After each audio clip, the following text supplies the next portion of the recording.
সাকিব ভাই কিন্তু অনেক আগে থেকেই বলেছিল এবং আমরা সেটা জানতাম। অনেক আগে থেকেই সে বলেছিল যে সে কীভাবে টেস্ট ক্রিকেট থেকে বিদায় নিতে চায়। এটা এমন না যে হুট করে বলেছে, অনেক আগে থেকেই আমরা জানতাম জিনিসটা।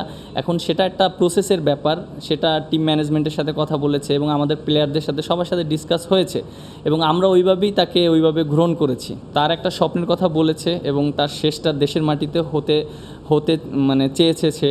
এখন যেহেতু এটা একটা মানে ইস্যু আছে, এটা যেহেতু এখনও ক্লিয়ারেন্স দেয়নি বা কীভাবে করবে না করবে এটা আসলে তারা চিন্তা করবে। এবং সে যদি ক্লিয়ারেন্স পায় বা সে যদি যেতে পারে, অবশ্য বাংলাদেশেই শেষ হতে পারে তার, যেহেতু সে নিজে থেকে বলেছে। আপনি দেখেন যে এখন তো সিচুয়েশনটা এমন একটা সিচুয়েশন আছে, আমাদের তো আগে নিজেদের সেফটা ইম্পর্ট্যান্ট। সো আমরা আগে নিজেদের সেফটিটা চিন্তা করব। আমরা চেষ্টা করব যে আমরা যত সময় ব্যাটিং করতে পারি এবং এটা আমাদের জন্য ভালো হবে, টিমের জন্য ভালো হবে। আমি চেষ্টা করছি টি-20 মুডে বোলিং করার জন্য। আর এবং যে বলটা আউট হয়েছে, যেহেতু আগের বলটা আমি এলবিডব্লিউর মানে আবেদন করে আম্পায়ার আউট দিয়েছে, পরের বলটা আমি চিন্তা করেছি টার্ন করার জন্য। সো আমি হয়তো ওই জায়গায় সাকসেস হয়েছি। ক্রিকেট কিন্তু রানের খেলা, আপনি রান করতে হবে। এবং অনেক সময় হয় কি যে আপনি মিস্টেকটা ওইখানেই হয়, আপনি রান করতে গিয়ে আপনি সিলেকশন অফ দ্য বল এগুলো মিস্টেকটা হয়। কিন্তু আপনি দেখেন সৌরভ ভাইয়ের সিলেকশন অফ দ্য বলটা খুবই ভালো ছিল এবং অনেক দিন পর ভালো একটা ইনিংস খেলেছে।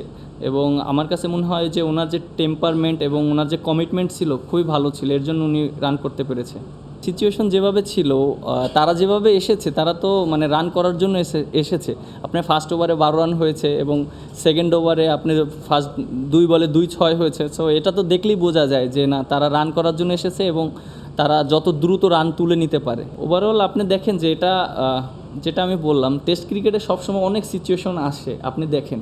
এবং যেহেতু খেলাটা 2 দিনের হচ্ছে, এর আগে খেলা বৃষ্টির জন্য হয়নি, সিচুয়েশনটা অন্যরকম ছিল, এরকম কখনো হয়নি।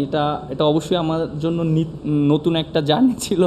আর অবশ্যই এই ম্যাচ থেকে অনেক কিছু শেখার আছে, আমরা শিখতে পেরেছি। ওরা যেভাবে খেলেছে টি-20 মেজাজে খেলেছে এবং সে তো টি-20-তে অনেক সাকসেস হয়েছে এবং ধরতে পেরেছে। যেহেতু আমরা ফার্স্টের দিকে পেস বলার শুরু করেছি, আমি বল করেছি, ওখানে কি সিচুয়েশন সেটা ফার্স্ট ওভারই সে অ্যাডাপ্ট করতে পেরেছে, এর জন্য খুব ভালো বোলিং করেছে। End of the day cricket কিন্তু রানের খেলা, আপনি রান করতে হবে। এবং অনেক সময় হয় কি যে আপনি মিস্টেকটা ওইখানেই হয়, আপনি রান করতে গিয়ে আপনি সিলেকশন অফ দ্য বল এগুলো মিস্টেকটা হয়। কিন্তু আপনি দেখেন সৌরভ ভাইয়ের সিলেকশন অফ দ্য বলটা খুবই ভালো ছিল এবং অনেক দিন পর ভালো একটা ইনিংস খেলেছে। এবং আমার কাছে মনে হয় যে ওনার যে টেম্পারমেন্ট এবং ওনার যে কমিটমেন্ট ছিল খুবই ভালো ছিল, এর জন্য উনি রান করতে পেরেছে।